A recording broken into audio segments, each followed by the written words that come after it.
A paz do Senhor, amados irmãos. Nesse primeiro semestre de 2020, aqui na Igreja Pentecostal de Jesus Cristo, nós estaremos estudando a primeira carta de Paulo aos Tessalonicenses. E por isso, a Escola Bíblica Maranata oferece a você esse subsídio teológico para o crescimento da sua vida espiritual. Acompanhe conosco juntamente com o professor Leonardo Nogueira.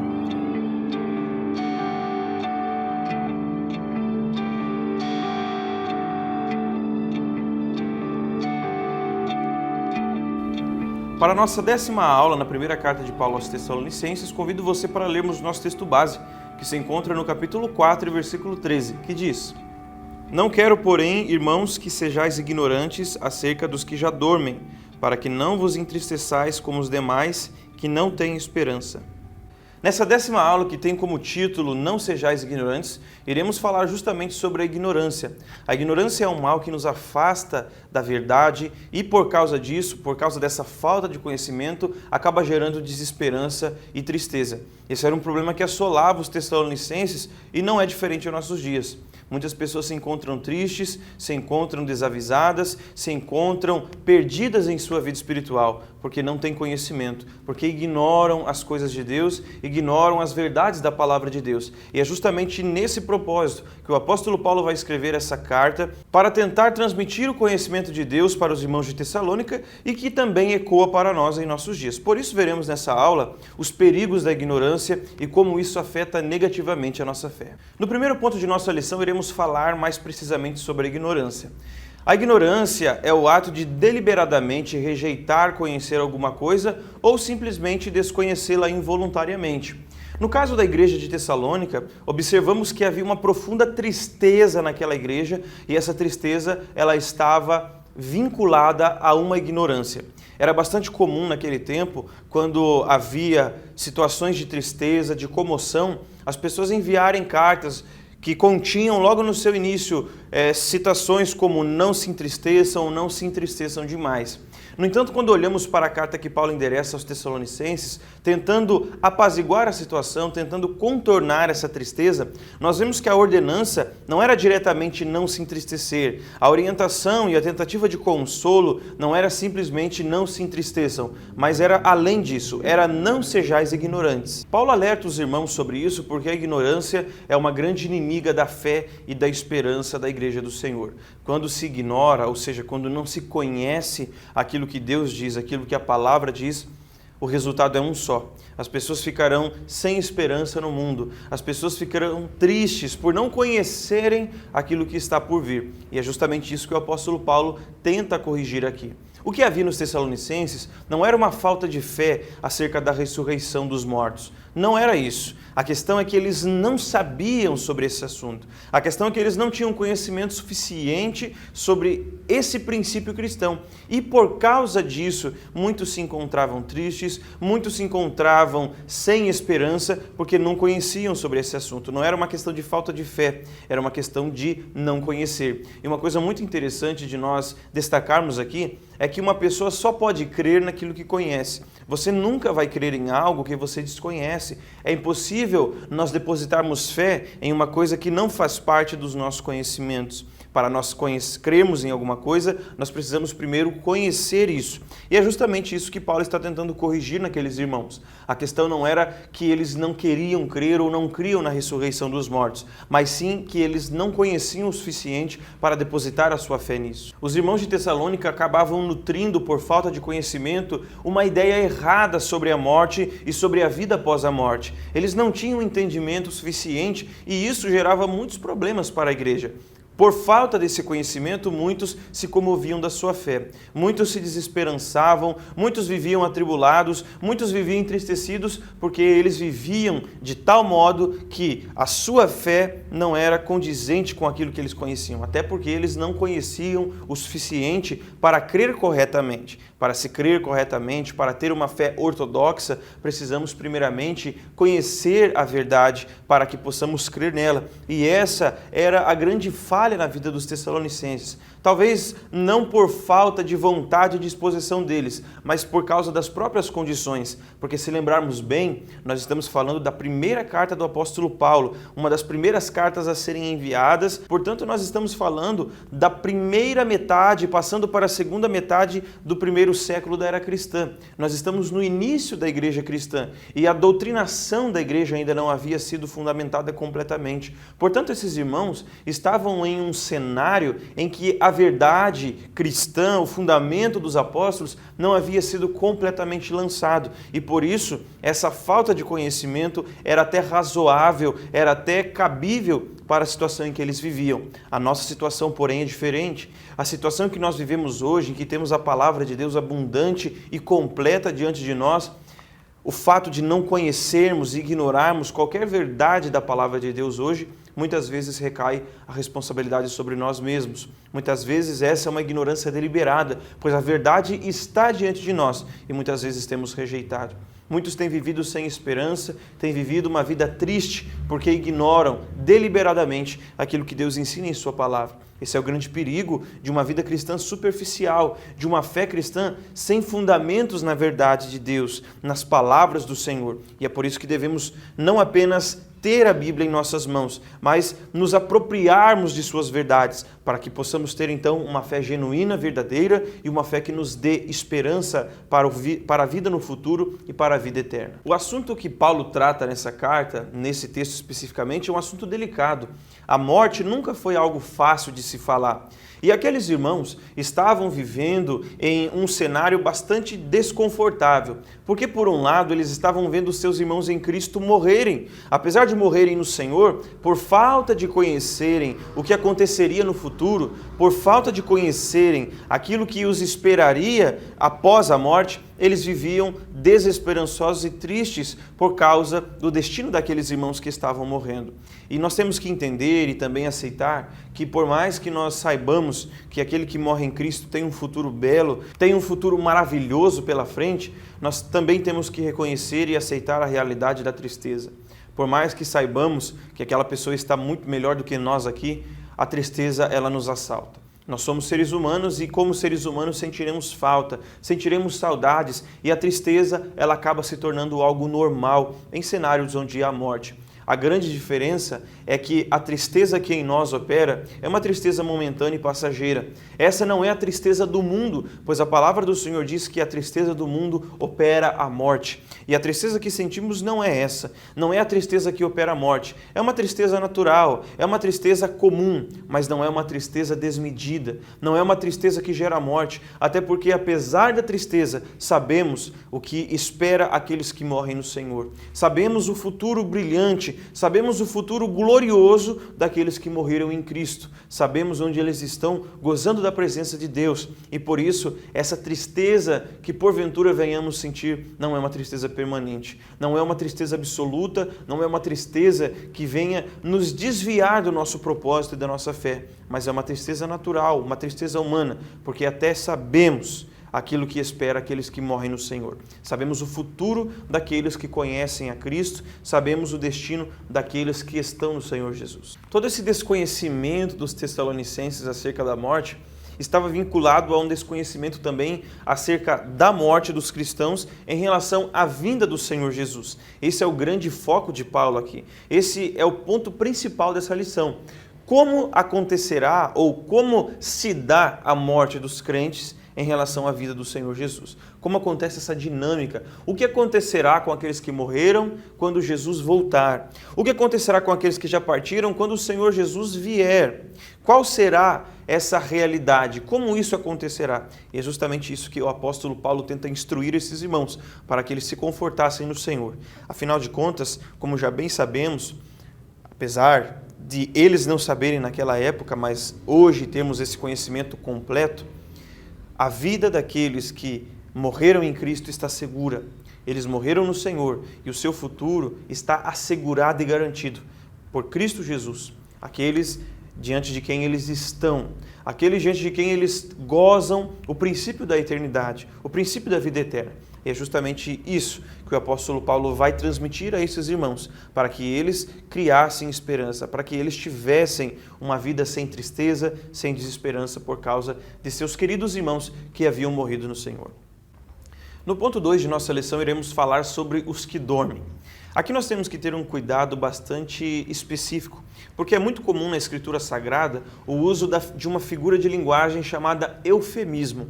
O eufemismo é uma figura de linguagem que tem por objetivo suavizar ou abrandar algumas expressões que podem ser chocantes, que podem ser muito vívidas, que podem ser muito enérgicas e podem causar algum tipo de impacto negativo.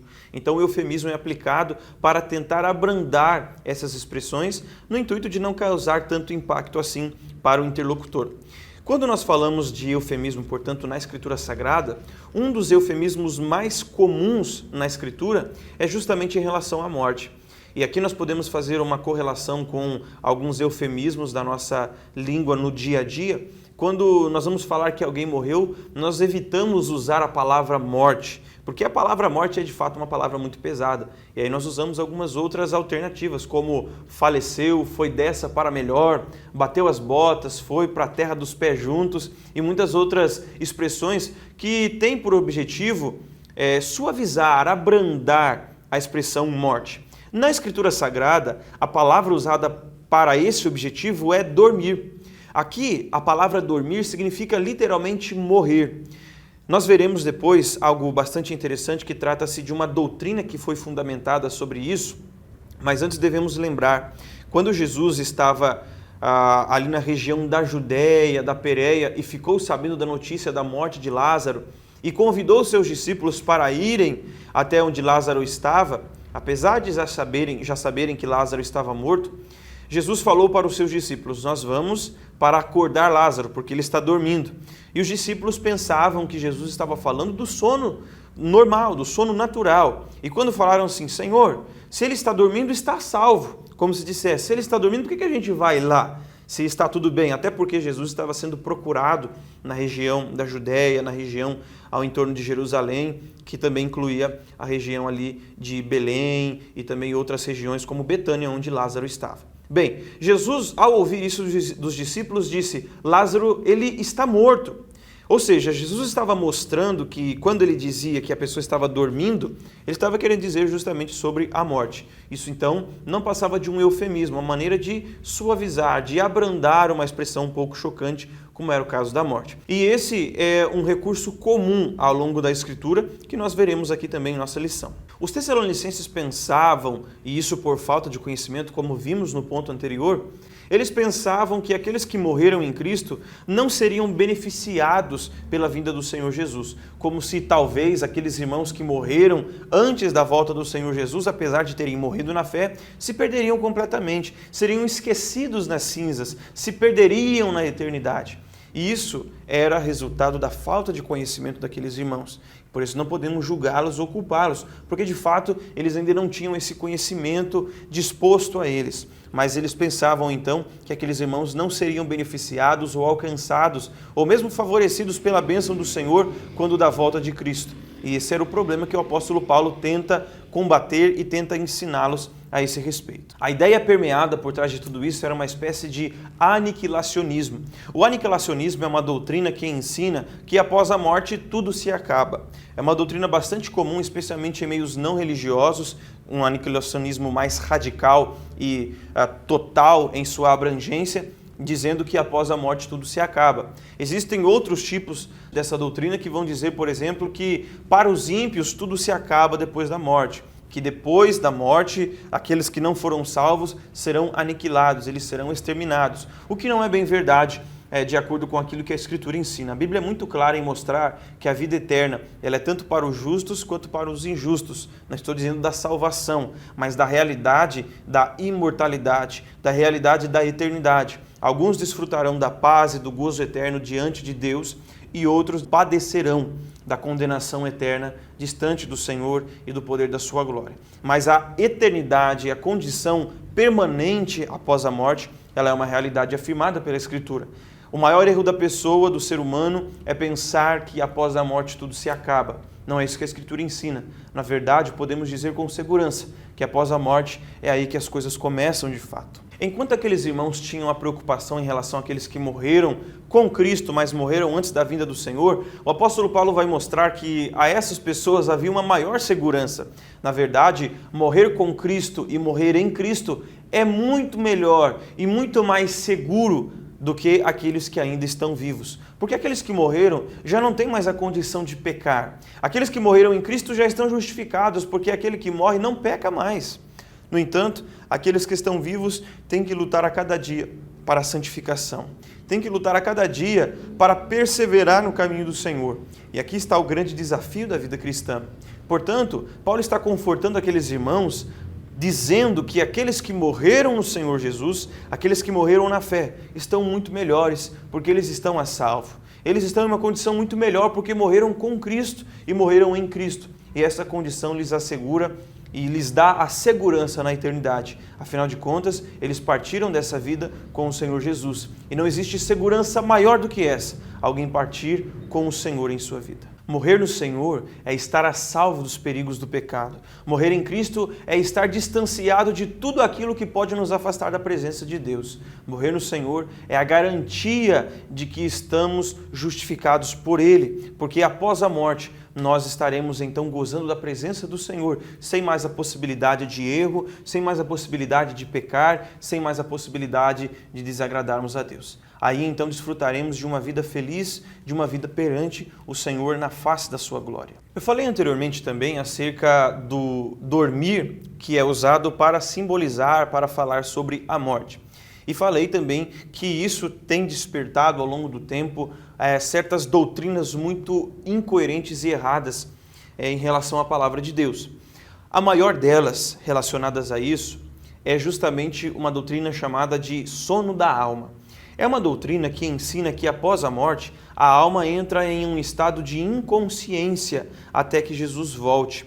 Então essa doutrina vai ensinar que depois que uma pessoa morre, seja ela salva ou não, essa pessoa entra em um estado de dormência, ou seja, ela fica inconsciente, não há vontade, não há vida, não há percepção, há literalmente um sono da alma, até que Jesus então retorne e essa alma então ela desperta.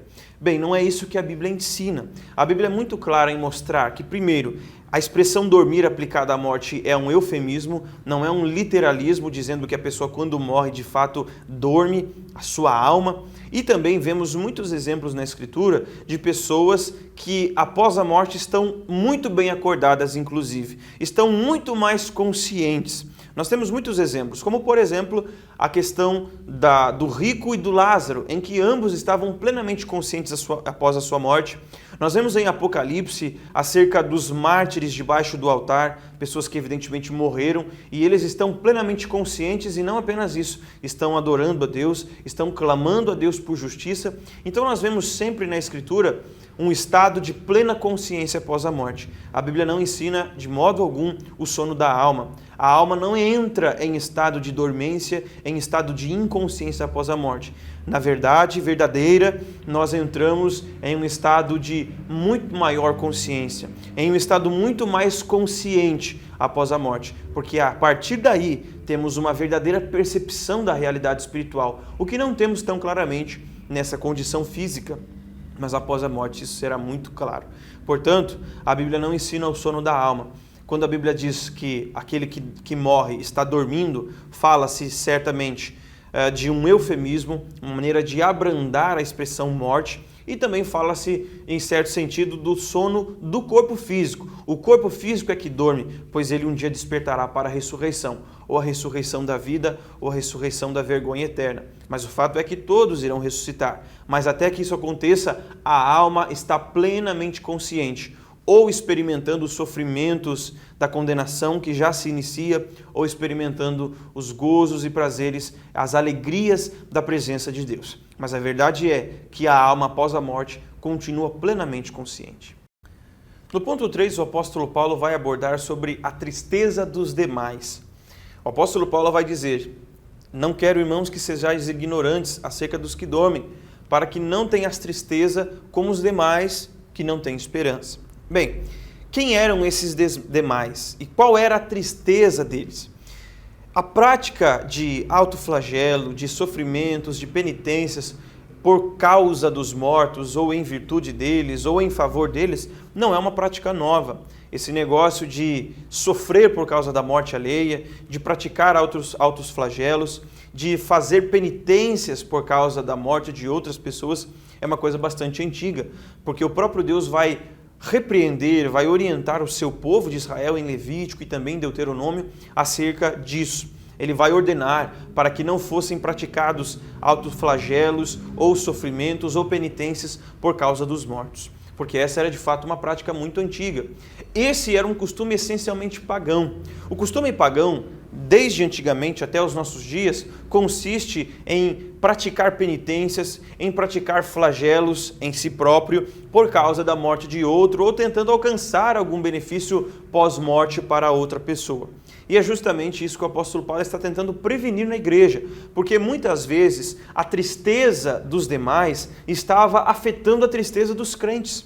A tristeza dos demais se desbocava, a tristeza dos demais chegava a um nível de autoflagelo, a um nível de prática de penitências, porque eles não conheciam a verdade. E assim, em seu costume e cultura pagãos, eles praticavam essas coisas que não agradavam a Deus e não tinham, na verdade, sentido algum para tentar alcançar algum benefício para aqueles que morreram. A infeliz verdade é que o mundo se desespera diante do quadro da morte. É claro, como eu já disse, que a morte é algo realmente muito difícil de lidar, mas infelizmente o mundo anda por um caminho que não sabe lidar com essa realidade. Na verdade, uma reflexão para os nossos dias é justamente pensar seriamente sobre a morte. O mundo se desespera por causa da morte porque ele não se dá conta dessa realidade. Infelizmente, nós não pensamos muito nisso. As pessoas não acordam a cada dia pensando que esse pode ser o seu último dia. E essa é uma realidade que, querendo ou não, devemos encarar. Quem sabe que nós chegaremos até a noite no dia de hoje? Quem sabe que nós chegaremos vivos até amanhã? Na verdade, a palavra do Senhor nos diz que a nossa vida é como um sopro.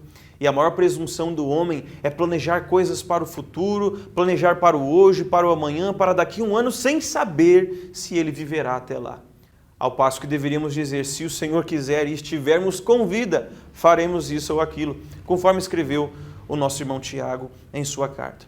Nós temos que refletir sobre a morte, sobre a realidade da morte e estar preparados para isso. É lógico que nunca estaremos completamente preparados para isso. Nunca será fácil lidar com ela, mas devemos encarar a realidade de que ela um dia chegará à nossa porta, um dia chegará em nosso lar, um dia chegará para um ente querido ou mesmo para nós. E devemos estar prontos para que, quando isso acontecer, não venhamos experimentar a amarga sensação de uma tristeza como aqueles que não têm esperança. O mundo vive desesperado porque não tem a esperança após a morte. Assim, a tristeza daqueles que não têm a Deus e não conhecem a sua palavra não deve ser a tristeza daqueles que conhecem ao Senhor. Nós vemos que a morte ela deve ser bem trabalhada na vida do cristão, no sentido de como lidar com ela. E nós vemos que a tristeza daqueles que conhecem a Deus não deve ser como a dos demais, e nós temos um claro exemplo disso na vida do rei Davi. Davi, como consequência do seu ato adúltero, ele acabou, Batseba acabou engravidando, mas por causa do seu pecado, como consequência do seu pecado, a criança acabou morrendo. Mas durante o período em que a criança esteve doente, o rei Davi jejuou e orou. Ele não comeu, ele não bebeu, ele não se alimentou, ele se humilhou perante o Senhor para que a criança tivesse vida. Só que depois que a criança morreu, quando ele soube da notícia que o seu filho havia morrido, a Bíblia diz que ele se levantou, ele se lavou, trocou as suas vestes e foi comer. Aqueles que presenciaram isso na vida do rei Davi não compreenderam bem o que acontecia, porque normalmente na cultura judaica o jejum, a humilhação, as orações, as deprecações, elas aconteciam quando alguém morria. E Davi fez justamente o contrário. E Davi explicou de uma maneira muito clara e que é, na verdade, uma maneira muito sã de se pensar sobre a morte. Ele jejuou, ele orou e buscou a Deus enquanto havia vida na criança, porque enquanto havia vida, havia esperança. Depois da morte, de que adianta chorar, de que adianta jejuar, de que adianta buscar a Deus por aquela pessoa se as oportunidades já se cessaram? E essa é a ciência que o cristão deve ter acerca da morte. E esse é o conhecimento que devemos ter acerca da morte. Que depois da morte não há mais o que se fazer por ninguém. Depois da morte resta o juízo divino. Depois da morte é dali com Deus. É dali para frente e dali em diante essa pessoa irá se resolver com o próprio Deus. Não há nada que nós em vida possamos fazer por ela. Não há vela que possa ser acesa, não há penitência que possa ser paga, não há oração que possa ser feita para que essa pessoa tenha um futuro melhor depois da morte. Essa pessoa deve ter se resolvido com Deus antes da morte, porque depois da morte nada se resolve. Depois da morte é, na verdade, o acerto de contas. É onde as coisas vão se revelar, de fato, como aconteceram aqui nessa vida. Então, Davi mostrou isso muito claramente, que enquanto há vida há esperança, mas depois da morte não há nada que possa ser feito. E é isso que devemos entender claramente. Não devemos nos entristecer como os demais. Devemos saber que depois que há a morte, depois que a morte ocorre, não há mais orações, não há mais pedidos, não há mais intercessões que possam ser feitas. Se vamos orar por alguém, interceder por alguém, que seja em vida enquanto há esperança. No ponto 4 de nossa lição, iremos falar sobre a esperança. A esperança é uma das grandes virtudes cristãs. Nós vemos ela sempre se repetindo em toda a palavra de Deus como sendo uma grande virtude. A palavra esperança vem do grego elpis, que significa expectativa confiante baseada em sólida certeza. Ou seja, a esperança não é confiar em algo que não se tem certeza que vai acontecer, mas em algo que se tem uma sólida certeza, ainda que essa certeza seja baseada na fé. Como nós vemos em Hebreus, no capítulo 11, sobre a fé, que é algo que prova aquilo que não se vê, é algo que baseia toda a nossa confiança e esperança. Então a esperança é confiar em algo que nós temos a garantia, a certeza de que vai acontecer, ainda que essa certeza seja por meio da fé. Os demais se entristeciam por causa da morte porque não tinham esperança. A igreja do Senhor, porém, deve viver em confiante esperança, deve desfrutar dessa esperança. A esperança deve nos mover. Inclusive há uma frase que diz que nós somos o que esperamos. Portanto, a igreja do Senhor, os crentes de todas as épocas, têm a sua vida fundamentada e baseada naquilo que eles esperam, naquilo em que eles colocam a sua fé e esperança. E aqui vale uma grande reflexão para nós. O que temos esperado? O que temos esperado para o amanhã? O que temos esperado para o futuro e para a eternidade? A esperança deve fazer parte da nossa vida. A esperança deve ser viva em nosso coração, pois somente assim viveremos um cristianismo feliz, um cristianismo pleno, um cristianismo de prazer e de alegria no Senhor. Lamentavelmente, há crentes em nossos dias, como havia naqueles tempos também, que já não esperam mais a vinda do Senhor. Já não têm mais essa certeza viva em seu coração de que Jesus está voltando e vivem como se isso não fosse mais acontecer. Isso é lamentável, isso é triste, isso é catastrófico para a fé. Nós devemos viver uma vida confiante na esperança da vinda do Senhor, esperando, na verdade, na certeza de que a vinda do Senhor e a consumação da nossa salvação está mais perto de nós hoje do que quando aceitamos a fé. A nossa esperança deve ser viva, deve ser eficiente, deve ser eficaz, ela deve nos mover, ela deve nos levar para frente, caminhando sempre olhando para o Senhor Jesus Cristo, o autor e consumador da nossa fé.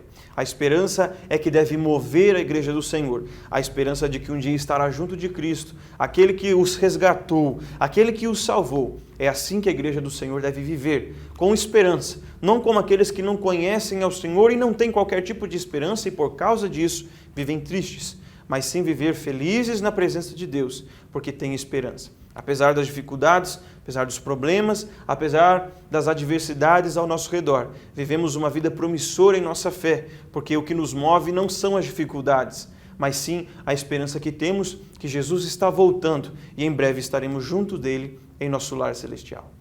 Podemos concluir a nossa aula de hoje com a nossa lição principal, que a ignorância gera desesperança e tristeza.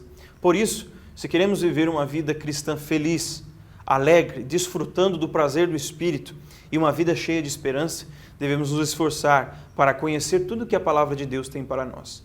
Muitos vivem desesperançosos e tristonhos porque simplesmente escolhem não conhecer aquilo que Deus nos ensina pela sua palavra.